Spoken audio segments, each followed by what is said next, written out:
اس نے انگلی کے اشارے سے اسے اپنے قریب آنے کے لیے کہا، مگر وہ سر پر دروازے کی طرف بھاگ گئی۔ اسی وقت ہی دروازہ کھلا اور وہ سامنے سے آنے والے فرحان کے ساتھ بری طرح سے ٹکرا گئی۔ تصادم اتنی زور کا ہوا تھا کہ اس کی چیخ محلے کے آخری کونے تک سنی جا سکتی تھی۔ وہ اپنا سر پکڑ کر زمین پر بیٹھ گئی۔ ہائے میں مر گئی، ہائے میرا سر پھٹ گیا، پتہ نہیں کتنے ٹانکے لگیں گے، تمہارا کچھ بھی نہ بچے، اللہ کرے تمہارے بچے تمہیں بابا کہنے سے انکار کر دیں، تمہاری بیوی شادی کے دن تمہیں چھوڑ کر بھاگ جائے، تمہاری گرل فرینڈ تمہیں بلاک کر دے۔ اس کے منہ میں جو بھی آ رہا تھا وہ بولے چلے جا رہی تھی۔ دوسری طرف فرحان کو اپنے سینے پر شدید تکلیف ہو رہی تھی، مگر وہ محترمہ کی تکلیف دیکھ کر اپنی ساری تکلیفیں بھول گیا۔ وہ تو یہ سب کچھ اس لیے کر رہی تھی تاکہ ارسل کو دینے والے جوابوں سے بچ سکے۔ وہ اس کو زمین پر بیٹھا کراہو پکار کرتا ہوا دیکھنے لگا۔ ایک بار بھی اس نے محترمہ کے قریب جانے کی زحمت نہیں کی تھی، بلکہ اس نے دیوار کے ساتھ ٹیک لگا لی تھی، جیسے اس کا ڈرامہ ختم ہونے کا انتظار کر رہا ہو۔ چل اب یہاں پر آؤ۔ جیسے ہی وہ ایک لمحے کے لیے ٹھہری، ارسل نے پھر سے اسے اپنے قریب آنے کا اشارہ کیا۔ مجھے لگتا ہے کہ مجھے یہاں سے چلنا چاہیے، آپ دونوں کافی مصروف نظر آ رہے ہیں، فرحان نے شرارتی انداز میں ان دونوں کو دیکھتے ہوئے کہا۔ ارسل کے گھورنے پر وہ فوراً سے وہاں سے رفو چکر ہو گیا، جبکہ محترمہ پھر سے اس کے چنگل میں پھنس گئی تھی۔ جیسے ہی وہ اس کے قریب پہنچی، ارسل نے اس کی بازو کو پکڑ کر اسے زور سے دیوار کے ساتھ پن کر دیا اور اس کے کانوں میں جھکتا ہوا خونخوار لہجے میں بولا، میں نے تمہیں کیا سمجھایا تھا؟ اس کے ساتھ ساتھ وہ اس کے کانوں کی لو کو چھیڑ رہا تھا۔ وہ اس کی سانسوں کی تپش اپنے کانوں پر محسوس کر کے بری طرح سے ہلکان ہو رہی تھی۔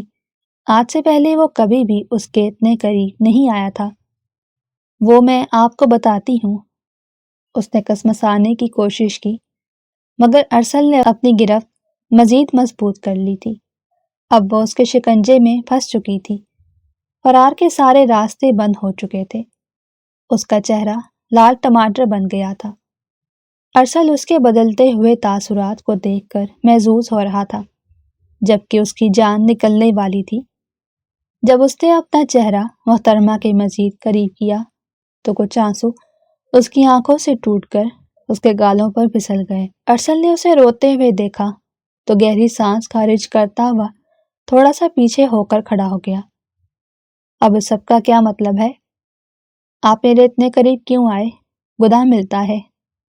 بے وقوف لڑکی نے ایک بار پھر سے بے وقوفانہ بات کہہ کر ارسل کا دماغ گھما دیا تھا۔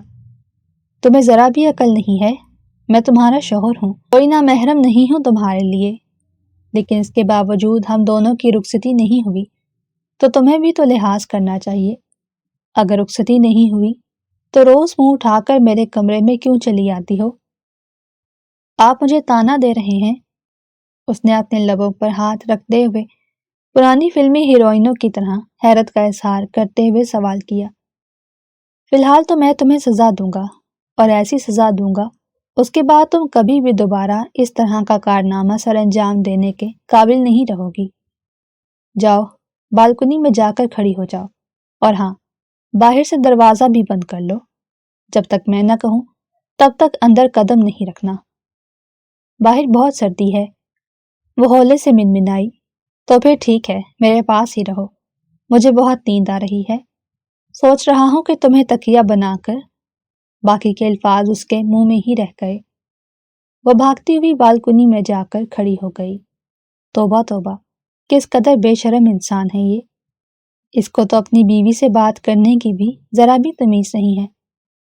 کل دادی جان کو جا کر میں اس کی شکایت لگاتی ہوں، ان کو بتاتی ہوں کہ میرے ساتھ فری ہونے کی کوشش کر رہا تھا۔ وہ بالکنی میں کھڑی تھی، لیکن اس کی زبان مسلسل چل رہی تھی۔ وہ اس کے ہلتے ہوئے لبوں کو دیکھ کر محظوظ ہو رہا تھا۔ اطمینان سے صوفے کے ساتھ ٹیک لگا کر بیٹھ گیا۔ بیٹھنے سے پہلے اس نے دروازہ اندر سے بھی بند کر دیا، کیونکہ محترمہ کا کچھ پتہ نہیں تھا۔ پچھلی بار کی طرح اس بار بھی وہ بھاگنے کی کوشش کرتی۔ وہاں پر بیٹھے بیٹھے کب ارسل کی آنکھ لگی اسے اندازہ ہی نہ ہو سکا۔ محترمہ کو باہر کھڑے تقریباً 2 گھنٹے ہو چکے تھے۔ اس کے پاس موبائل بھی نہیں تھا۔ وہ چیخ چیخ کر سب حویلی والوں کو بھی پکار چکی تھی، لیکن سب اپنے کمروں میں بند تھے۔ رات 12 بجے کا وقت تھا۔ ہر کوئی خواب خرگوش کے مزے لے رہا تھا۔ گیٹ کے پاس جو چوکیدار کھڑا تھا آج وہ بھی گہری نیند کی وادیوں میں تھا۔ نہ جانے کون سے ایسے خواب دیکھ رہا تھا کہ اسے محترمہ کی آواز ہی سنائی نہیں دے رہی تھی۔ میں یہاں پر نہیں مرنا چاہتی۔ اس کی آنکھیں پھر سے آنسوؤں سے بھیگ گئی۔ اگر میں سردی سے مر گئی، نہیں ایسا نہیں ہو سکتا۔ اس نے زور زور سے دروازہ پیٹنا شروع کر دیا، مگر کوئی فائدہ نہ ہوا۔ یوں لگ رہا تھا جیسے ارسل بھانگ پی کر سو رہا ہو۔ باہر چیئر پڑی ہوئی تھی۔ محترمہ نے سوچا کہ وہ چیئر اٹھا کر دروازہ توڑ ڈالے۔ اس نے یہ بھی کوشش کی تھی، مگر اس میں بھی ناکام ہو گئی۔ نہ جانے وہ دروازہ کس چیز سے بنا تھا۔ لگ تو شیشے کا رہا تھا، لیکن مٹیریل فولادی معلوم ہو رہا تھا۔ کافی دیر کے بعد ارسل نے کروٹ بدلی تو وہ زمین پر گرتے گرتے بچا۔ اس نے بے اختیار اپنی آنکھیں مسلی تو گھڑی پر ایک نظر ڈالی تو 3 بج رہے تھے۔ دوسری نظر اس نے دروازے کے پار ڈالی، جہاں پر وہ محترمہ اسے چیئر پر سکڑی بیٹھی نظر آ رہی تھی۔ شٹ! وہ تیزی سے بھاگتا ہوا باہر گیا۔ اس نے دروازہ کھول دیا۔ میں مرنا نہیں چاہتی، میں یہاں پر مرنا نہیں چاہتی۔ وہ مسلسل ایک ہی بات کہہ رہی تھی۔ ارسل نے جب یہ سنا تو اسے واقعی میں افسوس ہوا۔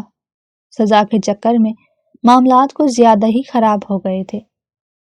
اس نے چھوٹے بچوں کی طرح اسے اپنی گود میں اٹھایا اور چلتا ہوا کمرے میں لے گیا۔ احتیاط سے اسے بیڈ پر لٹایا۔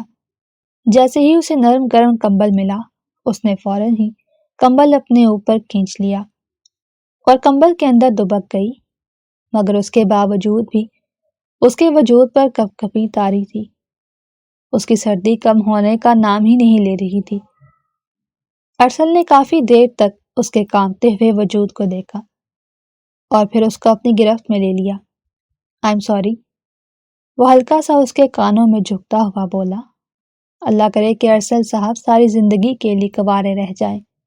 اللہ کرے ان کی شادی میری جیسی لڑکی سے نہ ہو، بلکہ اس کو افریقن عورت ملے۔ یہ سننے کی دیر تھی۔ ارسل نے فوراً ہی اسے خود سے دور کیا۔ وہ بیچاری بیڈ سے نیچے جا گری۔ اس کا سر زور سے زمین کے ساتھ جا کر لگا۔ اس کی سردی بھی اب کافی حد تک کم ہو گئی تھی۔ اسی وجہ سے اس کی زبان بھی چل رہی تھی۔ یہ کیا بدتمیزی ہے؟ اس نے اپنی لال ہوتی ہوئی آنکھوں سے ارسل کو دیکھتے ہوئے کہا، ابھی اور اسی وقت میرے کمرے سے نکلو، ورنہ مجھ سے برا کوئی نہیں ہوگا۔ پہلے تو میں نے تمہیں صرف 3 گھنٹوں کے لیے بند کیا تھا۔ اب اگر تم نے میرے کمرے میں میری اجازت کے بغیر داخل ہونے کی کوشش کی تو اگلے 8 گھنٹوں کے لیے باہر کھڑا کر دوں گا۔ یہ سننے کی دیر تھی۔ وہ سر پر باہر کی طرف بھاگی۔ اپنے کمرے کے دروازے کے قریب پہنچ کر اس نے گہرے گہرے سانس لیے اور پھر دھڑام سے دروازہ کھول کر اندر داخل ہو گئی۔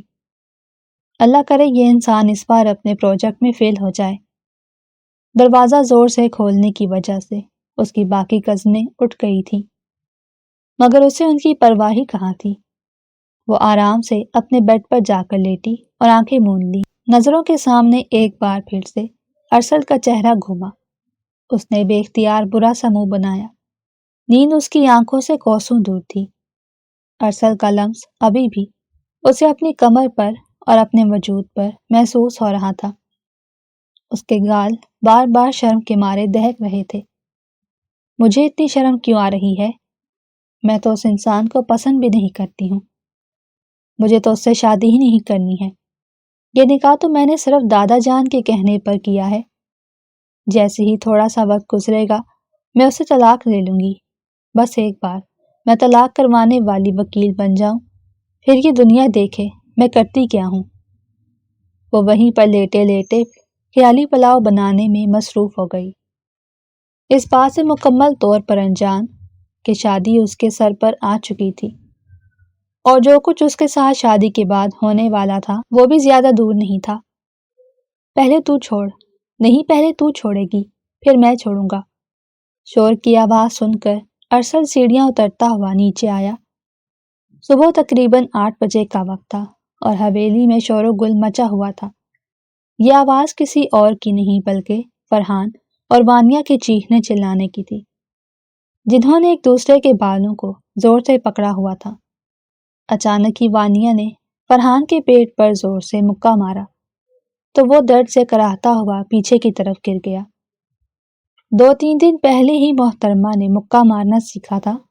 ہمیشہ وہ اس چیز کا استعمال اپنے معصوم سے کزن فرحان پر کرتی تھی، کیونکہ وہ بدلے میں اس کو مار نہیں سکتا تھا۔ مجھے مارنے کے بجائے اپنے شوہر کو جا کر مارو، بلکہ اس کو تو میں ماروں گا، ایک نہیں بلکہ اس کے منہ پر 3-4 مکے ماروں گا، جو تم جیسی عورت کو کنٹرول ہی نہیں کر پا رہا۔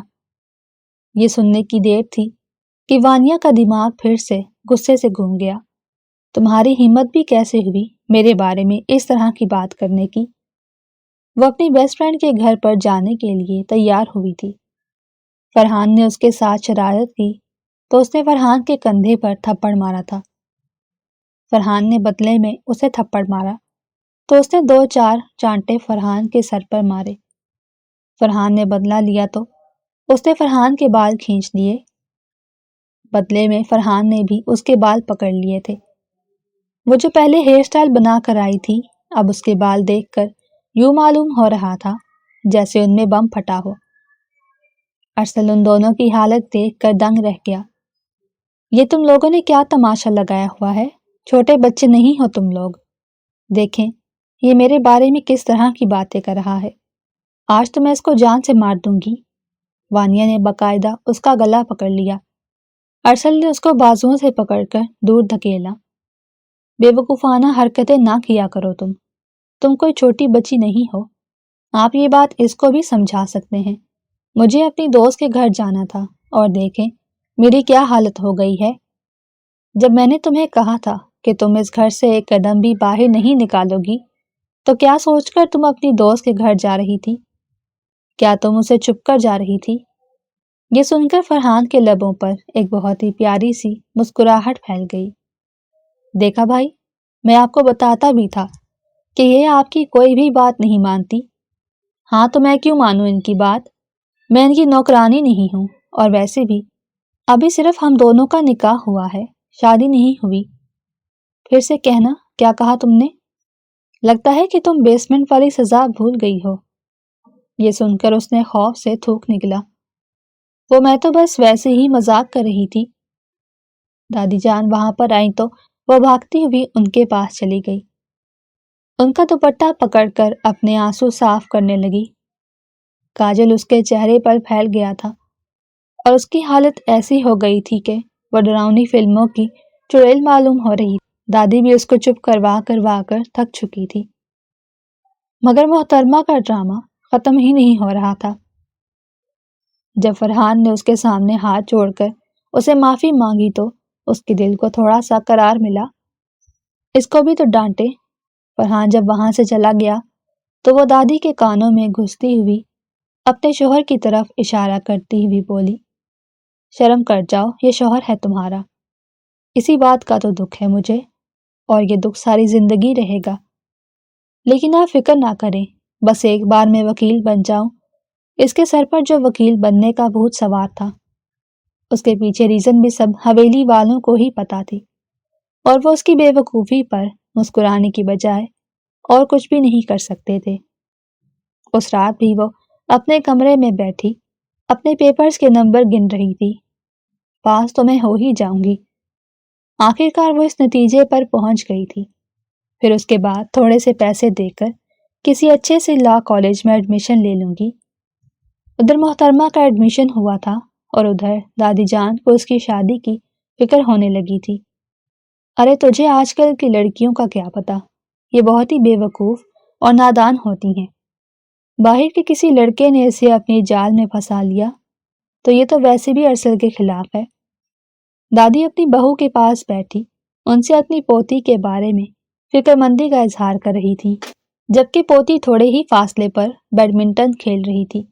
ارے دادی جان، آپ فکر مت کریں، جو زنجیر آپ نے میرے قدموں میں ڈالی ہے اس کے بعد مجھے نہیں لگتا کہ میں کسی اور کی طرف دیکھنے کے قابل رہوں گی۔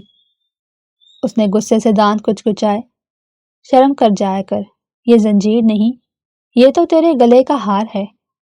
دادی جان، ہار کچھ زیادہ ہی تنگ ہو گیا ہے، میرا دم گھٹنے لگا ہے، مہربانی کریں یا تو اس ہار کو نکال دیں یا پھر اس ہار کو توڑ ڈالیں۔ دیکھا کتنی زیادہ زبان چلاتی ہے، یہ اپنی اسی زبان کی وجہ سے اس سے ڈانٹ سنتی ہے۔ جب اللہ تعالیٰ نے زبان دی ہے چلانا تو بنتا ہے۔ اس سے پہلے کہ وہ مزید کچھ کہتی، دادی جان نے اپنا جوتا اٹھایا اور اس کی طرف پھینکا۔ جوتا عین نشانے پر جا کر لگا۔ وہ اپنی کمر پکڑ کر زمین پر بیٹھ گئی۔ وہ ڈرامہ کرنے کا ارادہ رکھتی تھی کہ دادی جان نے دوسرا جوتا اٹھایا۔ ڈرامے کے ارادے کو ملتوی کر کے وہ بھاگتی ہوئی حویلی سے باہر نکل گئی۔ اب وہ وہاں پر کھڑی گہرے گہرے سانس لے رہی تھی۔ سامنے روڈ بالکل خالی تھی۔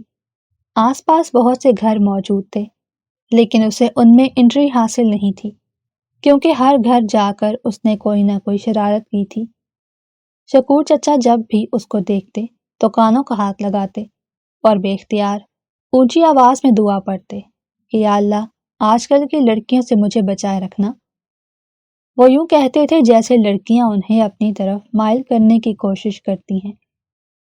جب وہ ان کے منہ سے اس طرح کے الفاظ نکلتے ہوئے سنتی تو وہ غصے سے دانت پیس کر رہ جاتی۔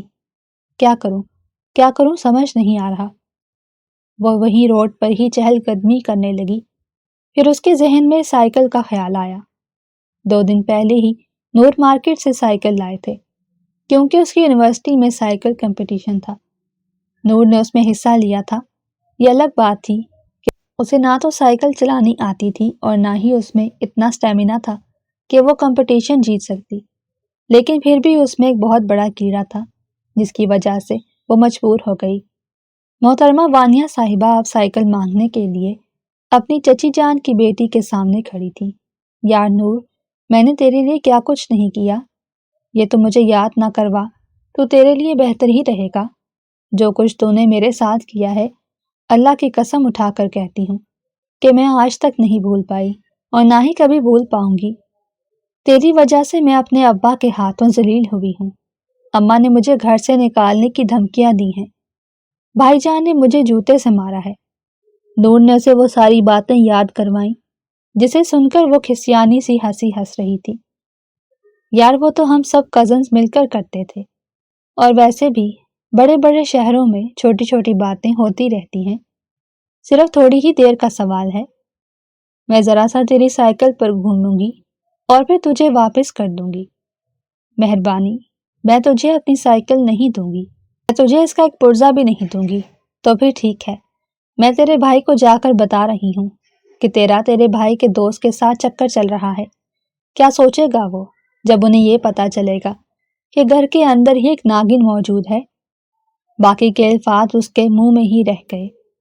نور نے بے اختیار اس کے لبوں پر ہاتھ رکھ دیا۔ تم پاگل تو نہیں ہو گئی؟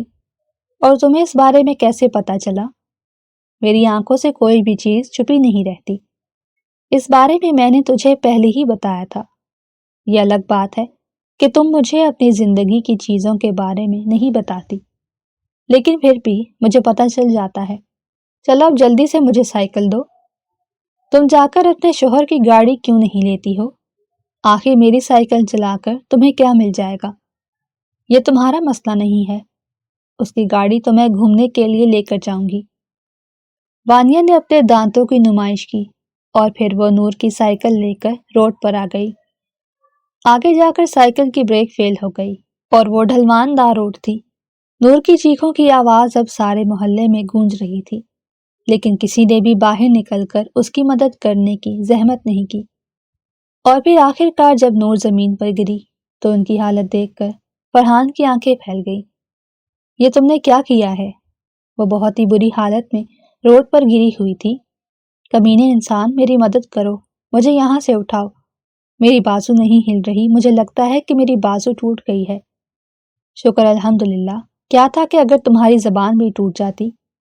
فرحان کو لگ رہا تھا کہ وہ اس کے ساتھ ڈرامہ کر رہی ہے، مگر نور سیریس تھی، اس کی حالت بہت خراب تھی۔ جب وہ بے ہوش ہو گئی تو فرحان نے اس کی حالت کو تھوڑا سا سیریس لیا اور اسے گاڑی میں بٹھا کر ہاسپٹل لے کر گیا۔ وہاں پر وہ ایک دن کے لیے ایڈمٹ رہی۔ وہ واپسی پہ نور کے گھر آیا تھا۔ دل ہی دل میں وہ بہت زیادہ ہنس بھی رہا تھا، کیونکہ کل نور کا کمپٹیشن تھا۔ اس نے سائیکل خریدنے کے بعد اس نے بہت ساری چینجنگز بھی کروائی تھی۔ فرحان ہمیشہ یہی کہتا تھا کہ امیر لوگ ہیں، جو دل میں آئے وہ کر سکتے ہیں، ہم کون ہوتے ہیں کچھ کہنے والے۔ کیا ہوا ہے؟ سب ٹھیک تو ہے؟ اور تم رات کے اس پہر یہاں پر کیا کر رہے ہو؟ نور نے رات کے 11 بجے اسے اپنے گھر کے اندر آتے ہوئے دیکھا تو بے اختیار اس سے سوال کیا، لیکن اس کے ہاتھوں میں اپنے سائیکل کے ہینڈلز دیکھ کر اسے شدت سے کچھ غلط ہونے کا احساس ہوا تھا۔ اس کی آنکھیں غصے کے مارے لال ہونے لگی تھی۔ یہ تمہارے ہاتھوں میں کیا ہے؟ یہ میں آپ کو ایک چھوٹا سا نذرانہ پیش کرنے آیا تھا، بلکہ اس کو نذرانہ کہنا ٹھیک نہیں ہوگا۔ یہ آپ کی سائیکل کی آخری نشانی ہے جو میں آپ کو دینے کے لیے آیا ہوں۔ کیا مطلب ہے تمہارا؟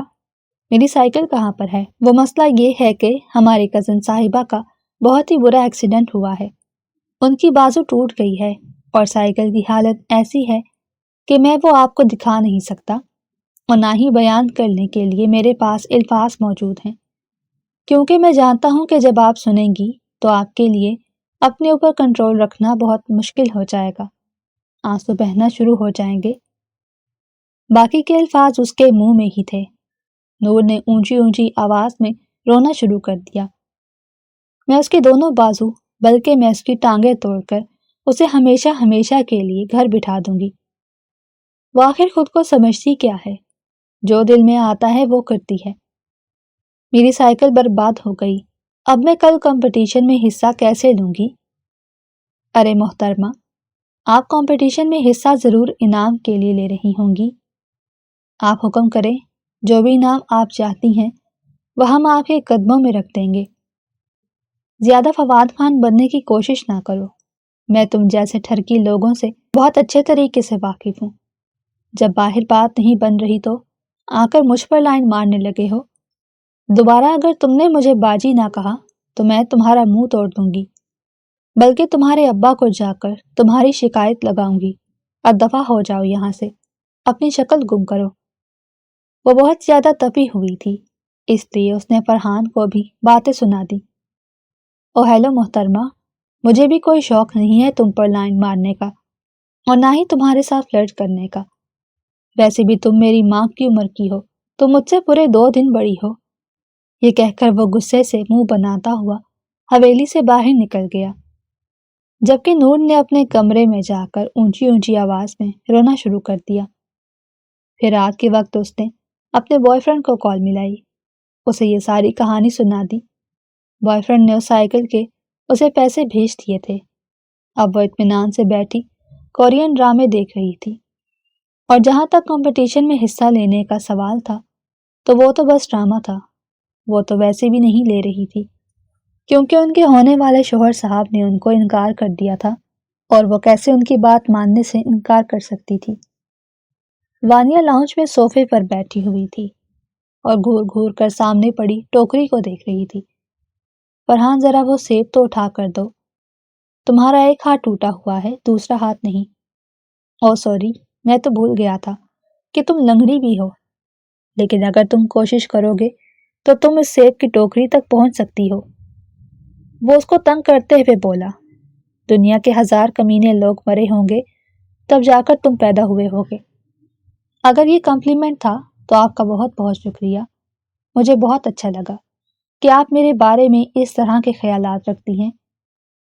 اگر آپ برا نہ منائیں تو آپ مجھے ایک چھوٹا سا انٹرویو دے سکتی ہیں، جس میں آپ جو بھی میری ذات میں سوچتی ہیں اس بارے میں مجھے بتا دیجیے گا، میں اس جیسا بننے کی پوری کوشش کروں گا۔ وہ اٹھی اور لنگڑاتے ہوئے چلنے لگی۔ لیکن صرف 2-3 قدم ہی اٹھائے تھے کہ وہ پھر سے زمین پر گر گئی اور پھوٹ پھوٹ کر رونے لگی۔ یہ تم کیا کر رہی ہو؟ کیا ہوا ہے؟ تم ٹھیک تو ہو؟ فرحان اس کے قریب جا کر بیٹھا۔ اس نے ارسل کو موبائل پر مصروف سیڑھیوں سے اترتے ہوئے دیکھا تھا۔ کیا ہوا ہے؟ ارسل بھی اس کے پاس بھاگا ہوا چلا آیا۔ پچھلے 3 دنوں سے حویلی میں سکون ہی سکون تھا، کیونکہ محترمہ کوئی بھی شرارت نہیں کر پا رہی تھی۔ اس نے مجھے دھکا دیا۔ فرحان ارسل نے بے یقینی سے فرحان کو گھورا۔ قسم سے بھائی، میں نے کچھ بھی نہیں کیا، یہ جھوٹ بول رہی ہے۔ میں سچ کہہ رہی ہوں ارسل جی۔ اس نے ارسل جی پر زور ڈالا اور اسی وقت ہی ارسل کے دل کی ایک بیٹ مس ہو گئی۔ یہ لڑکی کتنا پیارا اس کا نام لیتی تھی۔ اس کے منہ سے اسے اپنا نام بہت اچھا لگ رہا تھا۔ اب تو فرحان کی شامت پکی تھی۔ میں نے تھوڑی دیر پہلے اس سے کہا کہ یہ مجھے سیب اٹھا کر دے، وہ ہچکیاں لیتے ہوئے بولی، لیکن اس نے میری بات ماننے سے انکار کر دیا۔ یہ مجھے بولنے لگا کہ تم لنگڑی ہو۔ اس کو پتا بھی تھا کہ میرے پاؤں میں چوٹ لگی ہوئی ہے۔ اب جب میں اٹھی تو اس نے مجھے پیچھے سے زور سے میری کمر پر لات ماری اور میں زمین پر گر گئی۔ یہیں پر ہی اس کا جھوٹ پکڑا گیا تھا۔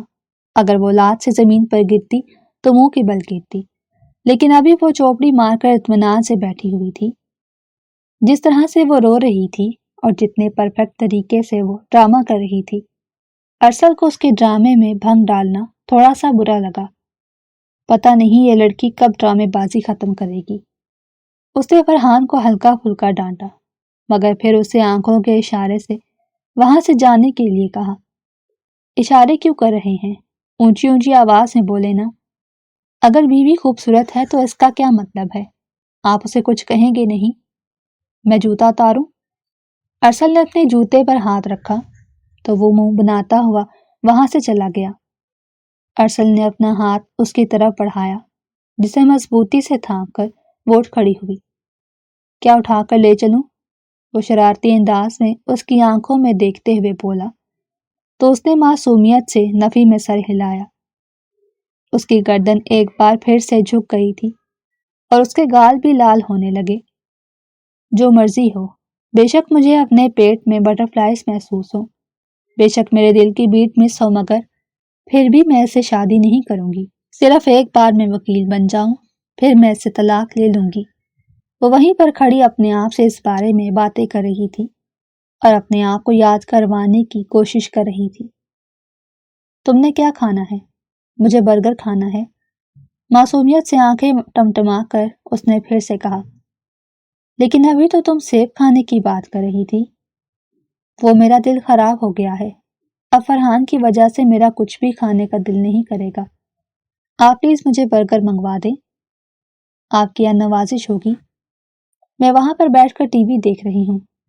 لنگڑاتی ہوئی وہ صوفے پر جا کر بیٹھ گئی۔ پھر سے اس نے اپنا پسندیدہ شو لگا لیا، جبکہ ارسل اس کے چہرے کو گھور کر رہ گیا۔ تقریباً 1 مہینے کے بعد محترمہ ٹھیک ہوئی تھی، جبکہ حویلی والے پریشان ہو گئے تھے۔ اس کی اماں بے ساختہ اپنے ماتھے پر ہاتھ مار کر یہ بات کہتی تھی، نہ جانے کون سی نحوست بھری گھڑی تھی جب میں نے تمہیں تمہاری نانی جان کے گھر بھیجنے کا فیصلہ کیا تھا۔ تم وہیں سے بگڑ کر آئی ہو، تمہیں تمہارے ماموں نے بگاڑا ہے۔ وہ اسی وقت ہی اپنے ماموں کو کال ملا کر اپنی ماں کی شکایت لگا دیتی تھی۔ اس کی نانی جان کا گھر گاؤں میں تھا۔ وہ ہر سال گرمیوں کی چھٹیاں منانے کے لیے وہاں جاتی تھی۔ اس کے جتنے بھی کزن تھے وہ بھی اس کی طرح شرارتی ہی تھے۔ وہاں سے وہ نئی نئی شرارتیں سیکھ کر آتی تھی اور یہاں پر اپنے معصوم کزنز پر اپلائی کرتی۔ وہ کزن بیچارے یا تو احتجاج کرتے یا پھر اسے ہلکا سا ڈانٹ دیتے۔ آج سے پہلے کسی نے بھی اسے سخت طریقے سے بدلہ نہیں لیا تھا سوائے ارسل صاحب کے۔ پہلے تو وہ بھی اتنا زیادہ انٹرسٹ شو نہیں کرتا تھا، لیکن جب سے ان دونوں کا نکاح ہوا تھا تب سے تو ارسل صاحب کے رنگ ڈھنگ ہی بدل گئے تھے۔ وہ اس کی ہر چیز پر پابندی لگانے لگا تھا۔ وہ جو بھی کام کرتی اس میں کیڑے نکالتا، اور وہ اکثر ہی کہتی تھی کہ اس طرح کے ٹاکسک لوگوں سے مجھے شدید نفرت ہے۔ ٹھیک ہونے کے فوراً بعد ہی اس نے اپنی سہیلیوں کے ساتھ باربیکیو کا پلان رکھا تھا۔ اور یہ پلان اس کی دوست کے گھر پر رکھا گیا تھا۔ اس نے اپنی سہیلیوں کو تسلی دی تھی کہ تم لوگ فکر مت کرو، میں گاڑی لے کر آ جاؤں گی۔ اور یہ گاڑی کسی اور کی نہیں بلکہ ارسل صاحب کی تھی۔ اس نے بڑی مشکل سے ارسل کے کمرے سے چابی چرائی۔ ارسل کی آنکھ کھلی تھی لیکن اس نے فوراً ہی اس کے اوپر بے ہوش ہونے والا اسپرے کر دیا۔ وہ پھر سے گہری نیند سو گیا، لیکن اس اسپرے کا اثر زیادہ دیر کے لیے نہیں تھا۔ چند ہی گھنٹوں بعد اسے ہوش آنا تھا۔ اب وہ ڈر رہی تھی کہیں ایسا نہ ہو ارسل نے اسے دیکھ لیا ہو۔ اگر یہ ممکن ہو جاتا تو وہ اٹھنے سے پہلے سب سے پہلے اسی کو تلاش کرتا۔ اس طرح کی خطرناک چیزیں اس کے پاس ہر وقت ہی موجود رہتی تھی۔ اس کے بیگ میں پیپر سپرے بھی تھا جو ایک بار اس نے بیچارے عام سے لڑکے پر کر دیا تھا۔ وہ اس دن کالج سے لیٹ ہو گئی تھی اور بس سٹاپ پر جا کر کھڑی ہوئی تھی۔ وہ لڑکا گلگت سے آیا تھا اور یہاں پر نیا تھا، اسے راستوں کے بارے میں پتہ نہیں تھا۔ وہ صرف اس سے یہ پوچھنا چاہتا تھا کہ مجھے بتا دیں ٹمز ہاسپٹل کہاں ہے۔ وہ بار بار اس کے چہرے کی طرف دیکھ رہا تھا اور الفاظ ڈھونڈنے کی کوشش کر رہا تھا کیونکہ اس کی اردو بھی بہت کمزور تھی اور انگلش نے تو دور دور تک اسے ہاتھ نہیں لگایا تھا۔ وانیا کو لگ رہا تھا کہ وہ اسے ڈرا رہا ہے اور اس کو ہراساں کرنے کی کوشش کر رہا ہے کیونکہ محترم کے دیکھنے کا انداز بھی تھوڑا سا عجیب و غریب تھا۔ وہ کچھ اور سمجھ رہی تھی اور وہ لڑکا کچھ اور سمجھ رہا تھا۔ جیسے ہی وہ اس کے قریب جا کر کھڑا ہوا، وانیا نے مرچوں کا اسپرے اس کی آنکھوں پر کر دیا۔ وہ اپنی آنکھوں پہ ہاتھ رکھ کر چلایا۔ تب وانیا کو پتا چلا کہ وہ شادی شدہ ہے اور ہاسپٹل میں اپنے ایک دوست سے ملنے کے لیے آیا تھا۔ پھر وانیا اسے اسی ہاسپٹل میں لے کر گئی۔ اس بیچاری کی آنکھوں کی حالت خراب ہو گئی تھی۔ وانیا بار بار اس سے معافی مانگ رہی تھی۔ اس دن بھی ارسل نے ہی اس کی مدد کی تھی اور واپسی پر اس کو اچھا خاصا ڈانٹا تھا کہ اگر لیٹ ہو گئی تھی تو مجھے کال کر کے بلا لیتی، یوں تماشا لگانے کی کیا ضرورت تھی، تمہاری وجہ سے اس بیچارے کی حالت خراب ہو گئی ہے۔ اس دن کے بعد وانیا نے اپنے آپ سے وعدہ کیا تھا اب اگر کوئی اس کے پاس آ کر اس کو پکڑ کر اغوا بھی کرنے کی کوشش کرے تب تک وہ اس کی آنکھوں میں سپرے نہیں کرے گی جب تک وہ اسے گاڑی میں نہیں بٹھا دیتا۔ ابھی بھی اس نے محترم کے چہرے پر بے ہوشی والا سپرے کر دیا تھا اور اس کی بدقسمتی یہ تھی کہ وہ اس کے چہرے کو دیکھ چکا تھا۔ وہ اپنی سہیلیوں کے ساتھ ہلا گلا کر رہی تھی۔ وہ لوگ جی بھر کر گھومے تھے۔ گاڑی وانیا کی تھی اور پیٹرول اس کی سہیلیوں نے دیا تھا۔ ان کو ان کے گھر ڈراپ کرنے کے بعد وانیا اپنے روٹ پر آ گئی۔ دل ہی دل میں وہ گھبرا رہی تھی۔ میں اتنی آہستہ گاڑی کیوں چلا رہی ہوں؟ اب تو میری سہیلیاں میرے ساتھ نہیں ہیں۔ اس کو تھوڑی سی سپیڈ دیتی ہوں، بلکہ گیئر لگاتی ہوں۔ کافی عرصہ ہو گیا میں نے گیئر نہیں لگایا۔ وہ خباثت بھرے انداز میں مسکراتے ہوئے بولی۔ اچانک ہی اس کے برابر میں ایک گاڑی آ کر رکی۔ وہ بھی اس کی عمر کا ہی کوئی لڑکا تھا۔ وہ اس کو تیش دینے لگا۔ اس کی ہمت بھی کیسے ہوئی میرے ساتھ مقابلہ کرنے کی۔ اس نے اپنی گاڑی کی سپیڈ تیز کی۔ اب وہ دونوں ایک دوسرے کے ساتھ مقابلے میں تھے۔ اس نے اپنی گاڑی کی سپیڈ تیز کی تھی۔ اب وہ دونوں ایک دوسرے کے ساتھ مقابلے میں تھے۔ ارسل نے اسے کافی بار اس چیز سے منع کیا تھا کہ یہ لڑکے تو ہوتے ہی آوارہ ہیں، ان کو تو ان چیزوں کے علاوہ اور کوئی کام نہیں ہوتا اور یہ کافی زیادہ ایکسپیرینس بھی ہوتے ہیں۔ تمہیں تو ٹھیک طرح سے گاڑی چلانا نہیں آتی۔ اگر کبھی اس طرح کی صورتحال ہو تو مہربانی کر کے اس کے ساتھ ضد مت لگانا، اپنے دماغ کا استعمال کرنا اور اپنے روٹ پر ہی چلنا۔ محترمہ نے آج بھی اپنے دماغ کا استعمال نہیں کیا تھا۔ اس نے اس کے ساتھ ضد لگا لی تھی۔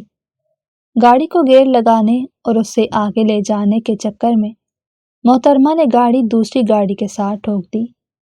وانیا کی گاڑی کا بونٹ اڑ گیا تھا اور حالت بہت زیادہ خراب ہو گئی تھی۔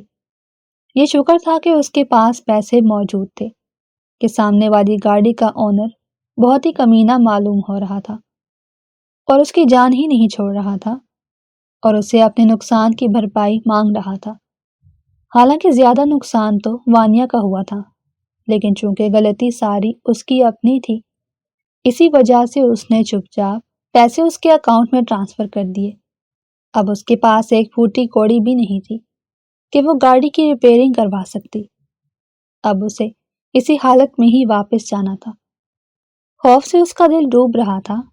اس کا دل کر رہا تھا کہ وہ یہاں سے یو ٹرن لے کر اپنی نانی جان کے گھر چلی جائے، لیکن وہ گھر بھی یہاں سے کافی دور تھا اور پیٹرول بھی اتنا زیادہ نہیں تھا۔ راستے میں پیٹرول ختم ہو جاتا تو ایک نیا مسئلہ کھڑا ہو جاتا۔ موبائل بھی آج ہی آف ہونا تھا۔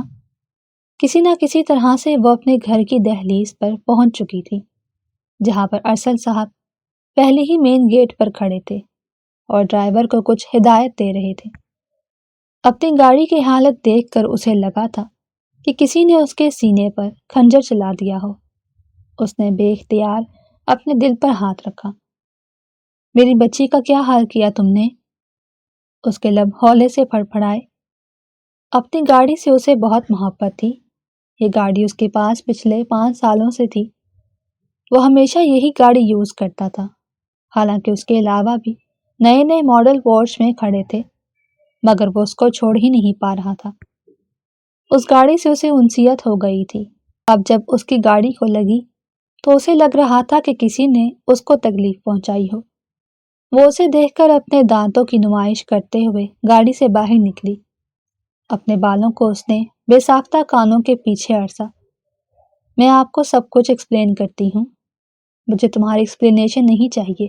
مجھے صرف 2 لفظوں میں بتاؤ کہ یہ کیسے ہوا۔ ایکسیڈنٹ ہو گیا تھا۔ اس کے باقی کے الفاظ منہ میں ہی تھے۔ جس لڑکے کے ساتھ اس نے ریس لگائی تھی وہ بھی اس کے گھر کے سامنے آ کر رکا تھا۔ تم یہاں پر کیا کر رہی ہو بے وقوف عورت؟ وہ لڑکا اس کو دیکھ کر اس کا مذاق اڑاتے ہوئے بولا۔ وہ اس کو دیکھ کر دانت کچکچانے لگی اور پھر آنکھوں ہی آنکھوں سے اسے خاموش ہونے کا اشارہ کرنے لگی۔ کیا مطلب؟ کیا تم لوگ ایک دوسرے کو جانتے ہو؟ وہ ارسل کا دوست تھا۔ اس کے وہم و گمان میں بھی نہیں تھا کہ یہ اس کے دوست کی بیوی ہے جس کے ساتھ اس نے مذاق کیا تھا، اور بیچاری کا بہت زیادہ نقصان ہو گیا تھا۔ ہاں، اس بے وقوف لڑکی نے میرے ساتھ ریس لگانے کی کوشش کی تھی، حالانکہ میں نے اس کو منع بھی کیا تھا کہ میں اس کام کا پرانا کھلاڑی ہوں۔ یہ میری بیوی ہے۔ ارسل کی بات سن کر اس کا چہرہ یکدم ہی لال ہو گیا۔ آئی ایم ریئلی سوری بھابھی، آئی ایم سوری، مجھے بالکل بھی اندازہ نہیں تھا۔ وہ ٹریک پر واپس آ گیا۔ کوئی بات نہیں، میں تم سے ملنے کے لیے آیا تھا، لیکن ہم کسی دن پھر ملاقات کر لیں گے۔ یہ کہہ کر وہ سر پٹ وہاں سے بھاگا۔ تو اب کیا تم میرے دوست کے ساتھ ریسیں لگا رہی تھی؟ نہیں، ایسی کوئی بات نہیں ہے۔ یہ آپ کو بڑھا چڑھا کر بتا رہا تھا۔ کل کو یہ باقی لوگوں میں بھی یہ بات کرے گا تو میری کیا عزت رہ جائے گی؟ آپ کو کیا ضرورت ہے کسی کی فکر کرنے کی؟ آپ بس میری گاڑی کے نقصان کا کیا؟ یہ سن کر اس نے بے اختیار اپنی نگاہیں جھکائیں۔ اس وقت اس کے دماغ میں کوئی بھی بات نہیں آ رہی تھی۔ اس کے پاس ایک پھوٹی کوڑی بھی نہیں تھی۔ ابا سے تو وہ 1 روپیہ بھی نہیں مانگ سکتی تھی، کیونکہ پچھلے ہفتے ہی اس نے 2 لاکھ مانگ کر اپنی پسندیدہ ہیلز خریدی تھی اور اپنے ابا جان سے وعدہ کیا تھا کہ اگلے 4 مہینوں تک میں آپ کو تنگ نہیں کروں گی اور اپنی پاکٹ منی کے علاوہ آپ سے 1 روپیہ بھی نہیں لوں گی۔ جہاں تک اماں کا سوال تھا تو اگر وہ ان سے پیسے مانگتی تو بدلے میں انہیں ڈیٹیل بھی دینی پڑتی۔ آپ ایسا کریں کہ جتنے بھی پیسے ہوں آپ میرے حق مہر سے کاٹ لیں، لیکن اس کے لیے تو تمہیں حق ادا کرنا پڑے گا۔ میں کر دوں گی، آپ اس کی ٹینشن نہ لیں۔ یہ کہہ کر وہ معصومیت سے اس کے چہرے کو گھورنے لگی۔ اس کو لگ رہا تھا کہ یہ سب کچھ آسان ہے۔ ٹھیک ہے، میں یہ پیسے تمہارے حق مہر میں سے کاٹ رہا ہوں۔ 2 دن کے بعد جمعے والی رات میرا حق ادا کرنے کے لیے میرے پاس آ جانا۔ اس وقت میں کوئی بھی بہانہ نہیں سنوں گا اور نہ ہی تمہاری کسی قسم کی کوئی چالاکی کام آئے گی۔ یہ کہہ کر وہ اس کے تھوڑا سا قریب گیا اور اس کے بالوں کی لٹ کو اپنی انگلی کے گرد گھمایا۔ مگر ابھی تو میں وکیل بھی نہیں بنی، ابھی تو میں نے بہت ہی آگے جانا تھا۔ وہ اپنے آپ سے سوال جواب کر رہی تھی اور کافی اونچی آواز میں بات کر رہی تھی۔ فکر مت کرو، تو میں وکیل بھی بناؤں گا اور جج بھی بناؤں گا۔ ابھی جاؤ اور اپنے کمرے میں جا کر آرام کرو، کیونکہ تمہیں ریسٹ کی ضرورت ہے۔ کیونکہ بعد میں بات کرتے کرتے وہ چپ ہو گیا۔ اسے شدت سے کچھ غلط ہونے کا احساس ہو رہا تھا۔ کیا میں نے کچھ غلط کہہ دیا؟ مجھے ایسا نہیں کرنا چاہیے تھا۔ میں نے حق مہر کی بات کیوں کہی؟ اس سے تو اچھا تھا کہ میں اسے معافی مانگ لیتی۔ اب میں اس کو اس کا حق کیسے ادا کروں گی؟ بے وقوفی کی انتہا تو اس پر آ کر ختم ہو جاتی تھی۔ جب وہ اپنے کمرے میں گئی تو اس کی کزن نے اس کی حالت دیکھ کر بے اختیار اس سے پوچھا، کیا ہوا ہے تمہیں؟ اتنا منہ کیوں پھلایا ہوا ہے؟ یار مجھے تم سے کچھ سوال کرنے ہیں۔ بہن ہونے کے ناطے کیا تم مجھے کچھ چیزوں کے بارے میں سمجھاؤ گی؟ یہ سن کر اس نے زور و شور سے ہاں میں سر ہلایا۔ اور مجھ سے وعدہ بھی کرو کہ یہ بات ہم دونوں کے درمیان رہے، اس بارے میں کسی کو بھی نہیں بتاؤ گی۔ اوئے ہوئے، لگتا ہے اپنے سیاں جی کے بارے میں کوئی بات کرنی ہے۔ یہ سن کر اس نے اپنی گردن جھکا لی۔ انہوں نے مجھ سے کہا تھا کہ میں ان کا حق 2 دنوں کے بعد رات کے وقت ان کے پاس جا کر انہیں دوں۔ اس سب کا کیا مطلب ہے؟ وہ مضبوطی سے اپنی کزن کا ہاتھ پکڑتی ہوئی اس کی آنکھوں میں دیکھتے ہوئے ہچکچاتے ہوئے لہجے میں بولی، تم میرے ساتھ مذاق کر رہی ہو نا؟ کیا تمہیں واقعی میں نہیں پتا کہ اس کا کیا مطلب ہے؟ اس نے حیرت سے اپنی آنکھیں پھیلائیں۔ میں سچ کہہ رہی ہوں، مجھے واقعی میں اس بارے میں کچھ نہیں پتا، کیونکہ شوہر کا صرف ایک ہی حق ہوتا ہے جو ہم شادی کے بعد ادا کرتے ہیں، تو وہ شادی کی ہی بات کر رہا ہے۔ 2 دنوں کے بعد تمہاری سہاگ رات ہے اور تم نے اپنے شوہر کو اس کا حق ادا کرنا ہے۔ یہ کہہ کر وہ بیڈ گراؤنڈ کے ساتھ ٹیک لگا کر بیٹھ گئی۔ لیکن اس کے لیے تو رخصتی کا ہونا ضروری ہے، اور دادی جان نے کہا تھا کہ جب تک میں وکیل نہیں بن جاتی تب تک وہ میری رخصتی نہیں کریں گی۔ محترمہ، دادی جان نے ایک اور شرط بھی رکھی تھی، اور وہ یہ تھی کہ تمہیں ہر حال میں FSC میں ٹاپ کرنا ہوگا۔ شاید تم بھول گئی ہو، آج تمہارا رزلٹ تھا، اسی لیے میں حیران ہو رہی ہوں کہ تمہارا رزلٹ اتنا گندا آیا ہے اور تم رونے کے بجائے گھومنے کے لیے نکلی ہوئی ہو۔ کیا مطلب ہے؟ کیا بنا ہے میرے رزلٹ کا؟ اردو کے علاوہ تم ہر پیپر میں فیل ہو گئی ہو۔ یہ الفاظ نہیں تھے بلکہ پتھر تھے جو کسی نے اس کے سر پر زور سے مارے۔ میں اس وقت مذاق کی پوزیشن میں بالکل بھی نہیں ہوں۔ میں تمہارے ساتھ مذاق کر بھی نہیں رہی۔ کوئی بھی ہمارے خاندان میں اتنے برے طریقے سے فیل نہیں ہوا جتنے برے طریقے سے تم فیل ہوئی ہو۔ دادا جان نے تو مٹھائی منگوائی ہوئی تھی۔ دادا جان کو لگتا تھا کہ تم تحصیل میں ٹاپ کرو گی، کیونکہ جتنے ڈرامے تم نے لگائے تھے، ہر وقت یہ کتاب اٹھا کر بیٹھی رہتی تھی۔ یہ الگ بات تھی کہ تم نے اپنی کتابوں میں موبائل رکھا ہوتا تھا۔ دادا کو لگتا تھا کہ تم واقعی میں پڑھ رہی ہو اور اس بار محنت کر رہی ہو۔ انہوں نے بہت سی تیاریاں بھی کی ہوئی تھیں، وہ تمہیں سرپرائز بھی دینا چاہتے تھے، لیکن تم نے تو سب لوگوں کو مایوس کر دیا۔ اس کا ڈرامہ شروع ہو گیا تھا۔ بورڈ والوں نے میرے ساتھ زیادتی کی ہے۔ وہ روتی ہوئی نیچے چلی گئی۔ دادا جان کو بھی اس نے اپنی باتوں میں الجھانے کی کوشش کی مگر ناکام ہو گئی۔ دادا جان نے ایک ہی رٹ لگائی ہوئی تھی کہ اب میں تمہاری شادی کروں گا، میں تم پر 1 روپیہ بھی نہیں لگاؤں گا۔ اس کے ابا جان کا بھی یہی کہنا تھا، اماں جان کی بھی یہی سوچ تھی۔ وہ ان تینوں میں بری طرح سے پس رہی تھی۔ ارسل اگلے دن ناشتے کی ٹیبل پر گیا تو سامنے ہی طلاق کا نوٹس پڑا ہوا تھا۔ یہ دیکھ کر اس کے تن بدن میں آگ لگ گئی۔ اس لڑکی کو آج میرے ہاتھوں سے کوئی بھی نہیں بچا سکتا۔ اس کی اتنی ہمت! آخر وہ یہ نوٹس لائے کہاں سے؟ وہ نوٹس اٹھا کر اس کے کمرے میں چلا گیا۔ میں آپ کو بتا رہی ہوں کہ مجھ سے شادی کر کے آپ بہت زیادہ پچھتائیں گے۔ میں آپ کی زندگی کو اجیرن بنا دوں گی۔ اس کو دیکھ کر ہی واویلا مچانے لگی۔ ارسل نے اس کی بازو کو دبوچا اور اپنے قریب کھینچتے ہوئے کہا، جو غلطی تم نے کی پچھتاؤ گی تو تم، اور اب اس کے بعد جو تمہارے ساتھ ہوگا اس کے لیے اپنے آپ کو ذہنی طور پر تیار کر لینا۔ یہ کہہ کر وہ اس کے گالوں کو تھپکتا ہوا وہاں سے چلا گیا۔ میری بات ابھی ختم نہیں ہوئی، مجھے آپ سے اور بھی باتیں کرنی ہیں، وہ چلاتے ہوئے بولی۔ مگر میری بات ختم ہو چکی ہے۔ باقی کی جو بھی باتیں ہوں گی وہ 2 دنوں کے بعد ہوں گی۔ اتنی جلدی کوئی رخصتی کیسے کروا سکتا ہے؟ میں نے تو اپنی مرضی سے شادی کرنی تھی۔ وہ واویلا مچانے لگی۔ اب اس کو ڈر بھی لگ رہا تھا۔ دادا جان نے اس کی یہ بات ماننے کا فیصلہ کیا تھا۔ شادی 1 ہفتہ لیٹ ہو گئی۔ اس نے اپنی مرضی کا حال چنا تھا، اپنی مرضی کا تھیم رکھا تھا اور فوٹوگرافر کی بھی خواہش کی تھی۔ وہ اس کی ساری خواہشیں پوری کر رہا تھا، لیکن فوٹوگرافی اسے تھوڑی سی عجیب لگ رہی تھی۔ وہاں پر بھی وہ کنفیوز ہو رہا تھا۔ جب وہ اس کے گالوں کو تپتا ہوا دیکھتی تو اس کے دل میں گدگدی ہونے لگتی۔ واہ، یہ انسان بھی شرماتا ہے۔ لیکن جب ان کے مووز تھوڑے سے قریب ہونے لگے تو اس کی حالت غیر ہونے لگی۔ تھوڑی دیر پہلے میرا مذاق بنا رہی تھی۔ محترمہ، آپ کا اپنے بارے میں کیا خیال ہے؟ وہ کافی حد تک کمفرٹیبل ہو گیا تھا۔ ان دونوں کا فوٹو شوٹ چل رہا تھا۔ ان دونوں نے ماتھا ایک دوسرے کے ساتھ جوڑا ہوا تھا۔ ان کے ناک بھی ایک دوسرے سے مس ہو رہے تھے۔ وہ اس کی کمر پر ہاتھ رکھے ہوئے اسی سے شرارتی انداز میں سوال کر رہا تھا۔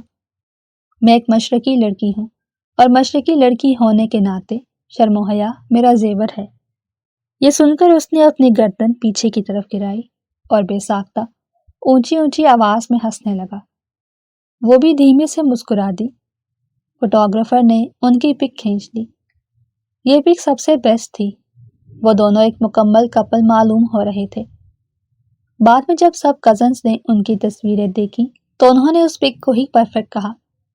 سارے معاملات سے فارغ ہونے کے بعد وہ رات کے وقت کمرے میں داخل ہوا۔ اس کے لبوں پر شرارتی سی مسکراہٹ پھیلی ہوئی تھی کہ وہ بھی اس کی نیت سے مکمل طور پر انجان تھی۔ اسی وجہ سے شرم سے لوٹ پوٹ ہو رہی تھی۔ اس کے ہاتھ پسینے سے بھیگے ہوئے تھے۔ پہلے محترم نے اس کے ہاتھوں کو اپنے ہاتھوں میں لیا تو اس نے ایک گہری سانس خارج کی۔ اپنے آپ کو ریلیکس کرو، میں تمہیں تنگ نہیں کروں گا اور نہ ہی تم پر اپنی مرضی مسلط کروں گا۔ تم میری بیوی ہو، میری ملازمہ یا میری کنیز نہیں، اور نہ ہی مجھے تم پر حکم چلا کر خوشی محسوس ہوتی ہے۔ میں بس چاہتا ہوں کہ تم میرے ساتھ کوآپریٹ کرو۔ تم سمجھ رہی ہو نا کہ میں کیا کہنے کی کوشش کر رہا ہوں؟ اگر آپ پہلے مجھے اس طرح سے پیار سے سمجھاتے تو میں اتنی شرارتیں ہی نہ کرتی۔ آپ نے کبھی مجھے پیار سے سمجھایا ہی نہیں۔ ابھی سمجھا رہا ہوں نا؟ وہ اس کا چہرہ اپنے چہرے کے قریب لاتے ہوئے بولا تو وہ پھر سے پلکیں جھکا گئی۔ جہاں تک مجھے لگتا ہے میں نے کچھ دن پہلے ہی تمہیں کہہ دیا تھا کہ مجھے ہر حال میں اپنا حق چاہیے۔ مجھے امید ہے کہ تم اپنے آپ کو ذہنی طور پر تیار کر چکی ہوگی۔ جب اس نے یہ سنا تو اس نے اپنا سر محترم کے سینے پر ٹکا دیا، جو کہ اجازت کی طرف اشارہ دے رہا تھا۔ وہ اسے اپنی اجازت دے چکی تھی۔ ارسل اسے پیار سے سمیٹنے لگا۔ محترمہ نے وکیل بننے کا ارادہ ملتوی کر دیا۔ اتنا اچھا شوہر ملا تھا، اسے اور کیا چاہیے تھا؟ وہ اکثر ہی محترمہ کو اسی بات سے چڑھاتا اور تنگ کرتا کہ میں تمہارا لاء کالج میں ایڈمیشن کروا دوں گا اور موٹی موٹی کتابیں لا کر دوں گا، تم اپنے وکیل بننے کی خواہش پوری کر لینا۔